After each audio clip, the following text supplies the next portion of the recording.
안녕하세요. 중독에 대해 여러분들과 함께 파헤치는 남자 전남대 심리학과 황석현입니다. 지난 시간에는 중독을 질병으로 보는 그런 관점에 대해서 얘기했는데요. 이번 강의에는 중독은 학습된 행동인가, 즉 중독의 학습 이론에 대해서 얘기할 계획입니다. 이 중독의 학습 이론은 중독이 반복되는 행동이라는 측면에서 그런 행동을 습득하고 또는 유지되는 과정이 개입된 것이라고 보는 관점입니다. 중독 행동에는 다양한 학습 과정이 수반되고 이러한 학습 요소가 중독 행동의 시작과 유지를 설명한다라는 것인데요. 그러면 중독 행동은 어떻게 시작될까요? 이것에 대해서 우리는 고전적 조건 형성에 대해서 알아볼 필요가 있는데요. 여러분들 파블로프의 강아지 실험 아시죠? 이 강아지 실험에서는 벨소리를 음식과 함께 제시해서 나중에 음식 없이도 벨소리만 제시를 했을 때 이 강아지, 개에게 타액 분비가 일어나는 그런 현상을 얘기하는 것입니다. 이 실험에서 벨소리로 인해서 타액이 분비되는 것은 암묵적 연합 학습으로 인해서 일어난다고 보고 있습니다. 즉 여기서는 벨소리와 자극이 서로 연합 학습돼서 같이 일어나는 것인데, 쉬운 예로 여러분들이 누군가 함께 썸을 타고 있거나 누구를 생각하고 있을 때 카톡의 알람이 울리면 그 사람이 생각나는 경우, 또 집에서 택배를 기다리고 있을 때 벨소리가 나면 그 생각이 나는 이런 것들이 바로 이 암묵적 연합학습의 예로 들 수 있습니다. 이러한 연결은 자기도 모르게 자동적으로 형성되고 활성화되는 측면이 있죠. 그것과 더불어서 명시적 연합학습이 있습니다. 암묵적 연합학습이 자동적으로 일어난다면 명시적 연합학습은 특정한 사건이나 또는 자극에 대해서 의식적으로 인식하고 그것을 중독 행동이나 중독과 관련된 것과 그 짝을 짓는 그러한 유형의 학습이라고 이해할 수 있는데요. 비 오는 날에는 뭐가 떠오르죠? 술을 잘 하시는 분들은 동동주와 파전이 떠오를 겁니다. 그리고 저녁에 출출하고 더울 때, 그리고 치킨을 시키면 어떤 음료가 생각이 날까요? 술을 드시지 않는 분들은 대부분 콜라나 사이다 그런 것을 생각하는 반면, 치킨은 바로 맥주를 연상시키는 그런 거죠. 그래서 치맥, 치킨 하면 맥주. 또 많은 흡연자들이 스트레스를 받을 때 담배가 땡긴다라고 그런 말을 하는데, 이것이 바로 스트레스적 상황과 흡연이 명시적으로 연합됐다는 것을 보여주는 예일 수 있습니다. 우리는 이런 자극 간의 연결을 잘 의식하고 일상적으로 적용하는데요. 그래서 어떻게 보면 특정한 시간, 예컨대 금요일 날 우리가 술을 더 찾고요. 또 어떠한 과제를 시작할 때 흡연자들이 담배를 먼저 피고 그 과제를 시작하는 그러한 양상을 보이는 것을 알 수 있습니다. 그러면서 중독 행동이 습관화되는데, 여기선 습관이라는 것은 특정 자극에 의해서 유발되는 행동이 통제가 필요한 행동에서 점차 자동화되는 것을 의미하는 것입니다. 예컨대 처음에는 이 라이터를 켜는 것조차 힘들었던 친구가 흡연을 자주 하면서 아주 손쉽게 자동적으로 생각 없이 이 라이터가 있는 주머니 속에 손을 이렇게 주머니 속에서 라이터를 꺼내고, 그런 다음에 아주 자연스럽게 자동적으로 담뱃불에 불을 붙이는 그런 행동을 보인다거나 또는 전자담배를 사용한다거나 또 음주 같은 경우 술을 따르고 마시는 행동, 폭탄주를 섞는 행동 이런 것들이 자동화되죠. 그리고 게임 중독 같은 경우에는 인터넷 게임을 조작하는 것, 도박 중독 같은 경우에는 카드를 섞고 패를 돌리는 것 이런 것들이 점차 자동화되는 습관화되는 그런 과정에서 볼 수 있는 행동들입니다. 특히 그러한 행동에 보상이 주어질수록 그 행동이 더 빈번하게 반복돼서 결국에는 능숙하게 되는 것이 바로 습관화이고 점차 이러한 단순한 행동을 넘어서서 전체 과정이나 절차가 자동화되는데 이를 절차학습이라고 합니다.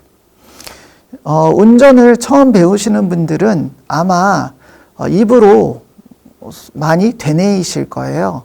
먼저 키를 꼽고 그런 다음에 돌리고 그리고 오른발을 브레이크에 올려놓고 누르고 있다가 어떻게 하죠? 기어를 바꾸고 기어를 피해서 뒤로 바꾸고 이렇게 하나하나씩 되뇌이면서 운전을 처음에는 배우다가 나중에는 그냥 아무 생각 없이 차에 시동을 걸고 운전을 하는 그러한 매우 자동화된 그런 행동 양상을 보이게 되는데 마찬가지로 약물 중독의 경우 약물을 투여하기 위해 일련의 준비가 필요한데요. 이런 과정들이 반복되면 반복될수록 매우 자동적으로 일어난다는 거죠. 그래서 약물을 수저 위에 올려놓고 그것을 약물을 녹이기 위해서 촛불에 불을 편다거나 그래서 그 수저를 촛불 위에 올려놔서 약물을 녹인 다음에 조심히 주사를 갖고 와서 주사 바늘 속에다가 약물을 집어넣고 그것을 특정 부위에 삽입하는 그런 과정들이 처음에는 되게 익숙치 않고 처음에는 되게 통증을 수반하고 어렵지만 반복하면 할수록 이것이 너무 자연스럽고 빠르게 진행이 됩니다. 여기서 습관은 개인의 필요에 의해서 충동적으로 반복하는 행동이라고 볼 수 있는데 이러한 충동은 환경적 외부 요인으로 인해서 촉발이 되거나 내적인 상태, 흔한 스트레스나 우울 등의 감정에 의해서 촉발될 수 있습니다. 따라서 약물 중독은 초기의 쾌락적 경험을 제공하고 이 경험이 반복되면 약물의 효과에 대한 기대가 높아지고 그런 과정을 통해서 약물을 사용하는 보상을 얻고자 하는 욕구와 동기는 점차 커지는 반면 얻어지는 쾌감은 내성으로 인해서 점차 적어지는데 이를 달리 설명하자면 중독 행동을 통해서 얻어지는 쾌감은 점차 줄어들어서 그것이 중독 행동을 반복하게 하는 것이라기보다 중독을 하고자 하는 욕구와 동기를 충족시키는 것이 더 강하게 작용한다는 것이에요. 역설적으로 중독 행동을 통해서 얻는 쾌감이 아니라 중독 행동을 추구하고자 하는 그러한 욕구를 충족시키는 게 더 우선된다는 거죠.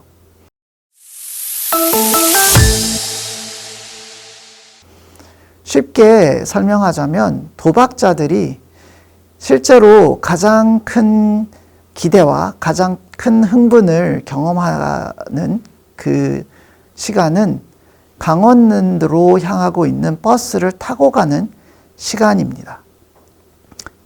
거기 가서 실제로 도박을 하게 되면 돈을 잃기 때문에 이런 큰 흥분과 쾌감을 경험하기 힘들겠죠.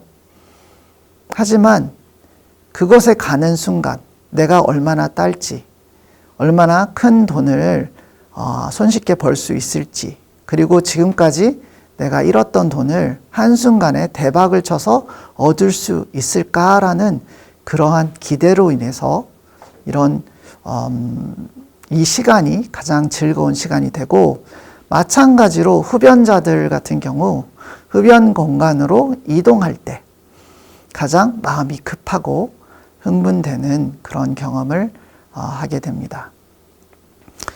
이런 현상을 살펴보면 처음에는 얻어지는 쾌락이 좋아서 중독 행동에 관여하지만 나중에는 중독 행동을 통해서 얻어지는 쾌감이 줄어들어도, 그리고 심지어 그것으로 인해 금단 증상이 일어나도 중독 행동이 필요해서 그것을 반복하는 양상이 초래되고, 그게 바로 중독 행동을 유지하는 그러한 원인이 되는 것이죠. 영어로 표현하자면 liking이 wanting이 된다라는 거예요. liking이라는 것은 사실 좋아하기 때문에 뭐 얻으면 플러스 알파로 작용해서 좋고요.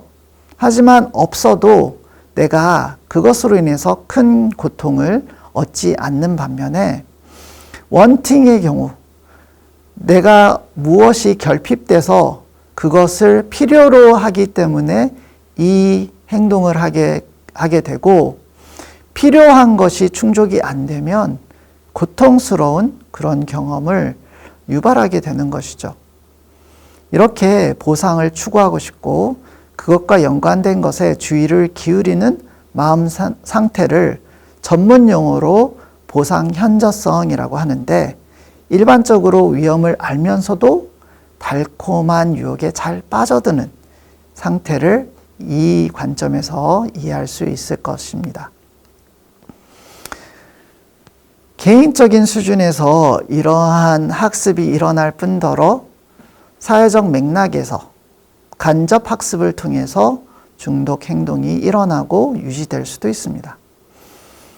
자신이 직접 중독 행동을 하지 않더라도 다른 사람들의 행동과 결과를 목격하고 그것에 대해서 대화를 나누면서 중독 행동의 효과에 대한 기대를 학습하게 되죠. 그러니까 호기심이 많은 친구가 다른 친구들이 하는 행동을 보고 이게 재밌어? 라고 물어보고 상대방이 이거를 하면 이렇게 손쉽게 돈을 딸 수 있어 라고 얘기를 하고 자신이 딴 경험만 선택적으로 얘기할 때 도박을 하게 되면 나도 딸 수 있겠구나, 손쉽게 돈을 벌 수 있겠구나 라는 그러한 기대를 학습하게 되고, 또 특히 중독 행동이 어떤 과정을 거치면서 그 행동이 유지가 될지는 이런 사회적 맥락으로 인해서 결정이 되는데요. 그 또래가 이렇게 도박이나 흡연이나 음주에 대해서 긍정적인 평가를 하고 긍정적인 경험을 했다고 얘기를 한다면, 그것에 쉽게 노출된 청소년들이나 또는 청소년들은 당연히 그것의 영향으로 인해서 쉽게 본인도 흡연이나 음주를 시도해 볼 가능성이 높아집니다. 마찬가지로 부모의 영향, 또 형제들의 영향 등이 이 중독 행동을 시작하고 유지하는지에 대해서 유지하는지에 영향을 크게 미칠 수 있는데요. 특히 우리나라 같은 경우에는 초기 음주 연령이 13세 이하입니다. 많은 경우 제가 기억하기로는 한 30% 정도의 청소년들이 매우 어렸을 때 부모로부터 또는 윗사람으로부터 술에 대해서 배우게 되는데요. 처음 부모님들이 또는 어른들이 술은 부모에게 또는 어른에게 배워야 된다라는 그런 이유로 자식들에게 이렇게 술을 권하게 되는데, 매우 부정적인 어떤 사회적인 영향이라고 볼 수도 있겠습니다. 마찬가지로 반대로 얘기를 하자면 부모의 영향이 또는 또래 영향이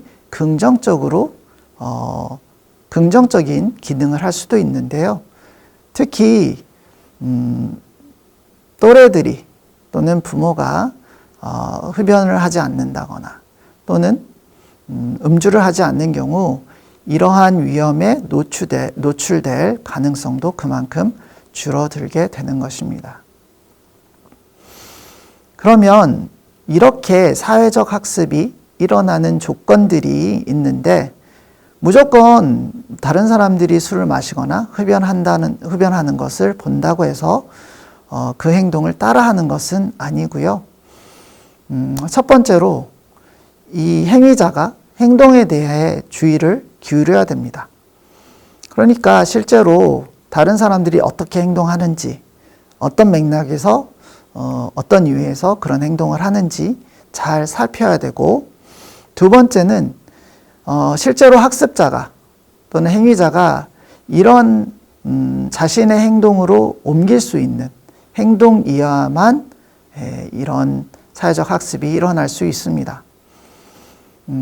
진짜 자기가 좋아하는 노래라도 절대로 따라할 수 없는 어떤 음이면 감히 그 노래를 하지 않는 것처럼 중독 행동도 마찬가지로 내가 그 행동을 충분히 할 수 있어. 내가 술을 마셔도 충분히 잘 조절할 수 있어. 라는 생각이 뒷받침되어야지 남들이 하는 그런 음주 행동을 따라할 수 있는 것이고요. 마지막으로 자기가 그렇게 행동을 할 수 있음에도 불구하고 그런 행동을 실천으로 옮길 수 있는 어떤 조건이나 분위기가 조성이 되지 않으면, 제공이 되지 않으면 그런 행동이 일어나지 않습니다. 흔히들 화장실에서 샤워하면서 노래 부르는 건 별로 어려움을 느끼지 않죠. 많이들 그렇게 합니다. 하지만 정작 진짜 노래방 가서 특히 낯선 사람들 앞에서, 친하지 않은 사람들 앞에서 노래를 해야 된다 하면 잘 하지 않죠. 그거는 바로 자기가 편하게 이런 행동을 할 수 있는 그런 조건이 조성되지 않았기 때문에 바로 그런 거고요. 따라서 이 관점, 즉 중독을 학습의 결과로 보는 관점에 따르면 중독 행동의 시작과 유지가 그 행동과 관련된 연합 학습이 무의식적으로 그리고 의식적으로 일어나고 그 행동이 점차 자동화되고 습관화되면서 비롯된다는 설명으로 이해할 수 있습니다. 그리고 사회적 맥락이 그런 행동이 시작되고 유지되는데 지대한 영향을 끼친다는 내용에 대해서 함께 알아봤습니다. 우리 속담에 3살 버릇 8까지 간다라는 말이 있는데 어렸을 때부터 미디어와 게임에 노출된 우리 아이들은 과연 모두 중독에 빠질 운명에 처한 것일까요? 물론 이 강의에서 다룬 것처럼 우리 사회가 긍정적인 사회적 맥락을 제공한다면, 그리고 부모와 이 사회가 이 아이들에게 게임과 동영상 외에 다른 즐거움과 성취감을 얻을 수 있는 기회를 많이 제공한다면 많은 아이들이 중독에 빠지는 것을 막을 수 있지 않을까 생각됩니다. 자, 그럼 오늘 이 강의를 마치기 전에 혹시 자신도 중독과 관련된 어려움을 겪고 있다면 더 이상 주저하지 말고 도움을 받을 수 있는 전문 기관에 대해 알아보시고 도움을 받을 수 있기를 바랍니다.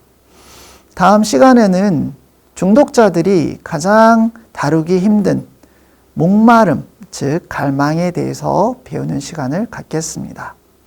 지금까지 시청해 주신 것 감사하고 다음 시간 기대해 주시고 꼭 시청해 주시기 바랍니다. 감사합니다.